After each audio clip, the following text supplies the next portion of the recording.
Assalamualaikum warahmatullahi wabarakatuh. Halo, apa kabar?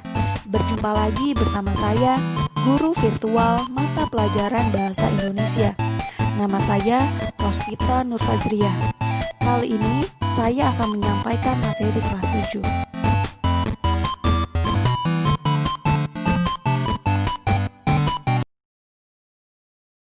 7. Minggu lalu kita sudah membahas mengenai struktur teks prosedur. Maka minggu ini kita akan membahas mengenai kaidah kebahasaan teks prosedur. Apa saja sih kaidah kebahasaan yang digunakan dalam teks prosedur? Mari kita simak bersama-sama. Kaidah kebahasaan yang pertama adalah penggunaan kalimat perintah. Kalimat perintah merupakan kalimat yang mengandung makna memerintah atau meminta seseorang untuk melakukan sesuatu sesuai dengan apa yang diinginkan oleh penutur atau penulisnya.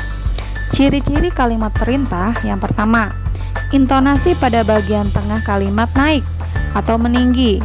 Yang kedua, diakhiri dengan tanda baca seru. Yang ketiga, kalimat perintah menggunakan pola inversi. 4. Biasanya menggunakan partikel lah ataupun kan. Perhatikan contoh berikut ini. Pernyataannya, Anda perlu memosisikan tubuh sejajar dengan monitor. Kalau dijadikan kalimat perintah, maka posisikan tubuh sejajar dengan monitor. Perintahnya apa? Untuk memosisikan tubuh sejajar harus sejajar dengan monitor. Ada partikel kan, posisikan. Itu adalah salah satu contoh kata yang menggunakan kata perintah. Yang kedua adalah penggunaan bentuk pasif. Instruksi atau panduan dapat diberikan dalam bentuk pasif jika kita ingin berbicara tentang proses, yaitu bagaimana sesuatu dibuat atau dilaksanakan, bukan tentang bagaimana membuat atau melakukan sesuatu. Penggunaan bentuk pasif dalam teks prosedur biasanya untuk memberi saran tambahan atau peringatan supaya tidak terjadi kesalahan fatal atau membahayakan. Ada perbedaan antara kalimat aktif dengan pasif. Kalau aktif, contohnya seperti ini. Anda sebaiknya menekan tombol keyboard dengan lembut. Ada kata menekan. Kalau pasif berarti tombol keyboard sebaiknya ditekan dengan lembut. Secara makna, kedua kalimat ini sama. Sama-sama menyarankan kita untuk menekan tombol keyboard secara lembut. Namun, bedanya adalah pada kalimat aktif itu menggunakan kata menekan tombol. Sedangkan pada pasif, tombol ditekan. Jadi ada di, kalau pasif itu pakai di, kalau aktif itu melakukan, tapi kalau pasif dilakukan. Nah, mana yang lebih tepat? Yang tepat adalah penggunaan pasif jika dalam teks prosedur. Jadi gunakanlah yang pasif. Tombol keyboard sebaiknya ditekan dengan lembut. Karena ini merupakan kalimat saran iya, kalimat pasif iya, dan ini juga bagian dari perintah. Yang ketiga adalah penggunaan kriteria atau batasan. Teks prosedur dibuat agar orang bisa melakukan seperti apa yang ditulis. Oleh karena itu, kalimat pada teks prosedur harus rinci dan jelas batasannya. Nih, perhatikan kalimat berikut. Tanpa batasan, angkat kaki kanan. Kalau dengan batasan, angkat kaki kanan setinggi lutut. Jika hanya menggunakan kalimat angkat kaki kanan, semua orang bebas mengangkat kaki kanannya setinggi apa? Ada yang cuma setinggi lutut, lututnya setinggi hanya sampai perut, ada yang sampai dada, ada yang sampai lutut. Nah, macam-macam. Jadi harus ada batasannya. Termasuk ketika membuat makanan juga sama. Aduk sampai rata. Kalau belum rata, maka terus diaduk. Kalau sudah rata, berarti berhenti diaduknya. Tuh. Tunggu hingga matang. Tunggu hingga kecoklatan. Itu adalah batasan. Contoh lainnya kan goreng hingga kecoklatan, Masukkan santan setelah daging empuk. Kalau belum empuk, jangan dulu dimasukkan santannya. Gunting serong membentuk segitiga sama kaki. Nah, itu ada batasannya. Tidak hanya gunting serong, tapi harus membentuk segitiga sama kaki. Lalu belah menjadi 3 bagian yang sama besar. Perintahnya bukan hanya dibelah, tapi juga dibelah menjadi 3, dan itu harus sama.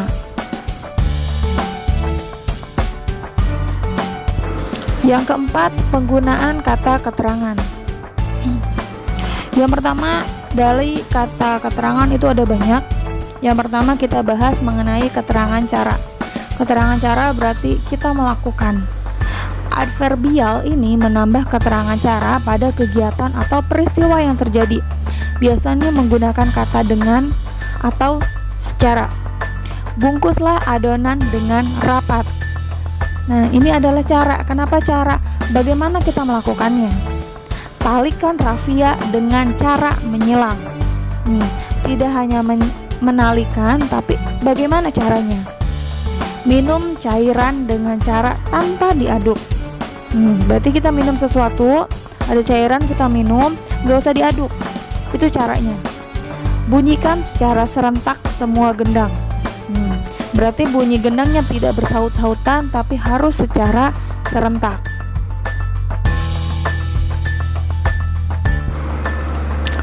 Keterangan yang selanjutnya adalah keterangan alat. Adverbial ini menjelaskan alat yang digunakan pada sebuah kegiatan atau peristiwa. Misalnya, dengan titik-titik, menggunakan titik-titik, atau dengan menggunakan titik-titik. Contohnya, para penebang kayu itu menebang pohon dengan gergaji mesin. Ada alatnya, dengan apa? Lukis kain dengan menggunakan canting. Penjahit itu membuat baju dengan alat jahit tradisional. Jadi ada alatnya, menggunakan keterangan dengan dan menggunakan. Keterangan selanjutnya adalah keterangan tujuan. Adverbial ini menambahkan informasi tujuan pada kalimat. Misalkan, untuk, supaya, dan agar. Contohnya, malam jangan terlalu panas agar tidak merusak kain. Malam di sini bukan berarti malam hari, tapi malam di sini adalah sebuah lilin malam yang digunakan untuk membatik. Yang kedua, gerakan kaki perlahan supaya sesuai irama.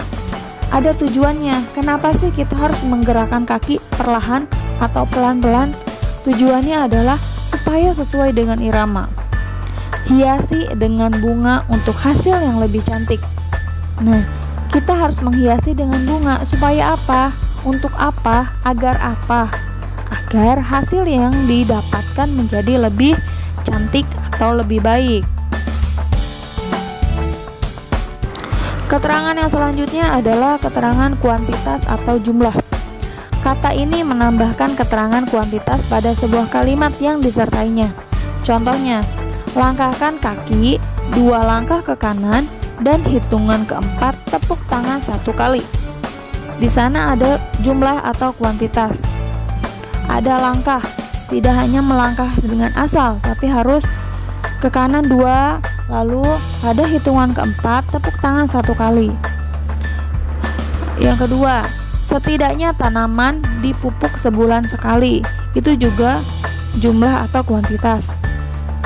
Ulangi gerakan selama 3 kali.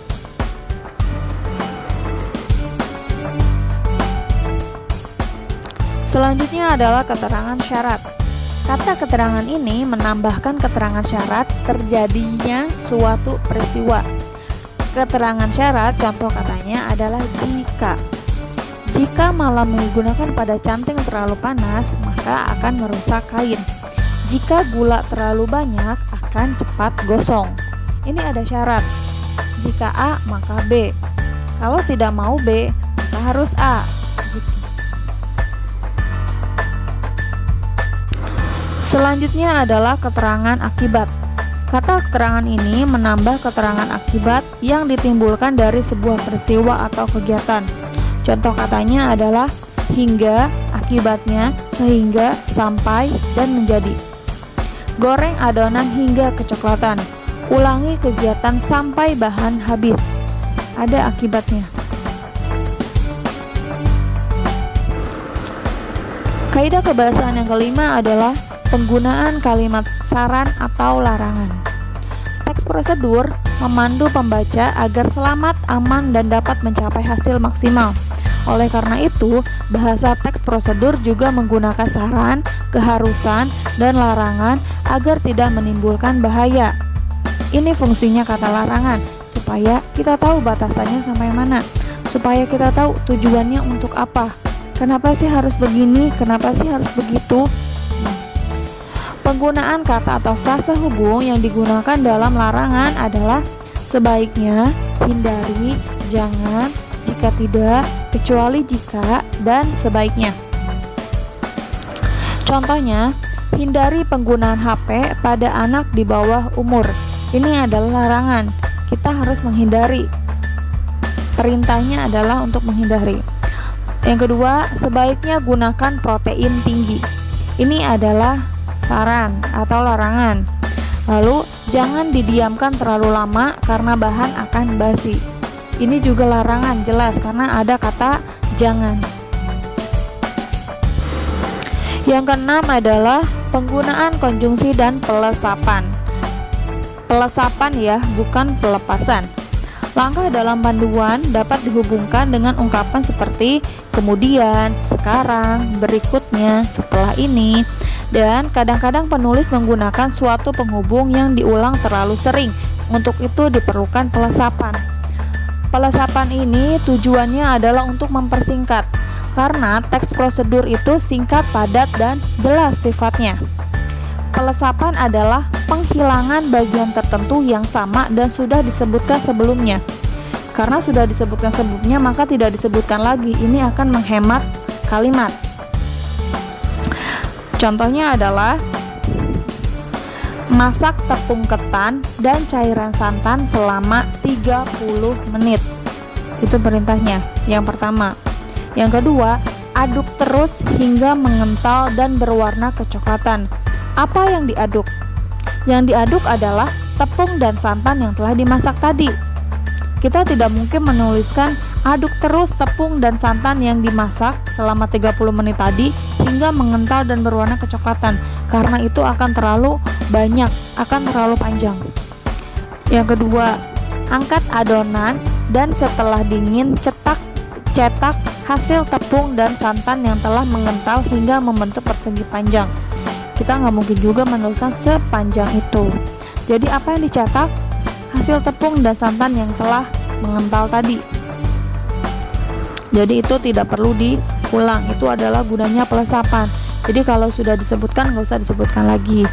Contoh lainnya ini yang lebih simpel ya, kalimat sederhana lagi. Misalkan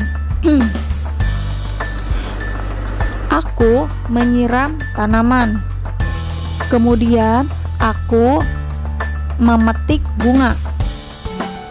Nah, akan lebih efektif apabila ditulis aku menyiram tanaman lalu memetik bunga. Tidak ada kata aku yang berulang. Paham sampai sini? Ya. Contoh lainnya. Adik sedang makan. Yang kedua, adik makan bubur. Nah, adik sedang makan, adik makan bubur. Akan lebih efektif kalau misalkan ditulis adik sedang makan bubur. Itu adalah dua kalimat lalu digabungkan. Tuh, itu namanya pelesapan. Mana yang lesap? Adik. Adiknya tidak ada kata adik lagi. Jadi tinggal adik makan, sedang makan bubur. Semoga bisa dipahami. Yang ketujuh adalah penggunaan akhiran i dan akhiran kan. Oke, akhiran i dipakai jika objek dalam kalimat tidak bergerak. Nih, objeknya nggak gerak. Kalau akhiran kan dipakai jika objeknya bergerak. Sekarang kita pahami dulu mengenai objek. Dalam struktur kalimat itu ada yang namanya subjek, predikat, objek. Nah, kalau subjek adalah yang melakukan. Predikat adalah nama kegiatannya. Pekerjaannya apa? Yang ketiga, objek itu adalah yang dikenai kerjaan itu. Contoh sederhana, adik bermain bola. Adik adalah subjek karena dia yang melakukan. Pekerjaannya adalah bermain. Kata kerjanya adalah bermain. Objeknya adalah bola. Tuh, karena nggak mungkin adik bermain. Bermain apa? Adik bermain bola. Itu objek. Objeknya, kalau objeknya gerak, itu menggunakan akhiran i. Kalau objeknya gerak, itu menggunakan akhiran kan. Kalau objeknya tidak bergerak, gunakan akhiran i. Contoh, lumuri loyang dengan mentega. Loyangnya gerak nggak? Tidak. Loyang tidak bergerak. Yang bergerak adalah lumuri loyang dengan objek loyang tidak bergerak, lumuri loyang dengan mentega. Jadi yang bergerak adalah si menteganya. Lihat yang kedua, lumurkan mentega pada loyang. Nah, objek menteganya bergerak karena yang gerak bukan loyangnya tapi menteganya. Jadi ada perbedaan antara akhiran i dengan kan. Contoh lain lagi, taburi roti yang sudah masak dengan keju parut. Oke, yang ditaburi apa? Roti. Taburi pakai apa? Pakai keju. Yang gerak apa? Keju. Rotinya gerak nggak? Enggak. Maka menggunakan taburi, bukan taburkan roti dengan keju parut, bukan. Yang betul, taburkan keju parut pada roti yang sudah matang. Sekian pembelajaran kita pada hari ini. Semoga kalian bisa menangkap apa yang sudah saya jelaskan tadi mengenai kaidah kebahasaan. Karena kaidah kebahasaan antara teks prosedur dengan teks lainnya itu jelas berbeda. Ada berbagai macam karakteristik dalam teks prosedur, seperti menggunakan kata perintah, menggunakan kata larangan, lalu ada akhiran i dan akhiran kan yang tidak ditemui pada teks yang lain. Sampai ketemu pada video pembelajaran selanjutnya. Saya akhiri. Wassalamualaikum warahmatullahi wabarakatuh.